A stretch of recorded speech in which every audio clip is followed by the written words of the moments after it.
rayuwarki ta karatu akwai wanda suka tattaimaka miki har kika kawo yanzu ko kuma har kika kawo wannan marhala ta karatu, to kamar suwa da suwa ne kuma wannan irin sakon gaisuwa ko kuma godiya ki mika ga su?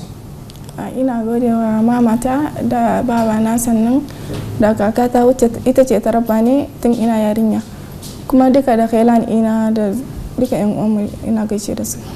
Na Malam Habu, wanda sako zaka mika ga 'yan uwa na can gida Nigeria, ina nufin mahaifa da 'yan uwa da abokanan arziki kan kuma irin gudunmawar da suke baka? Na san suna baka shawarwari sosai bangaren ka dage kai karatu kuma masha Allah gashi nan kana, to wani sako kai amfani da shi da wannan dama, kai amfani da wannan dama ka mika gare su?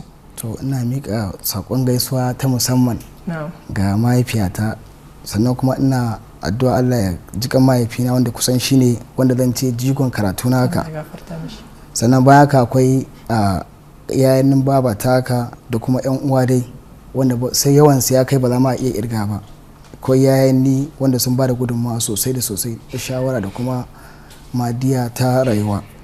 Dai ina mika musu godiya da kuma Allah ya amfana da abin da suka aikata na da kai. Masu kalamu da sauraronmu kan kumanta kun hadara ko kuma kun shahada shirin dandalin matasa wanda ya zo muku kai tsaye daga nan gidan talabijin alamiya. A tare da ni akwai bakon namu Abubakar Hamza Tahir, sai kuma yar uwa ita ma bakon tamu Ustaza Manahil Yakub Ismail. Duka anan za mu ja labulen shirin sai wani mako na mai zuwa Allah ya kai mu dan jin mu dauke da wani sabon shirin. Bisalam.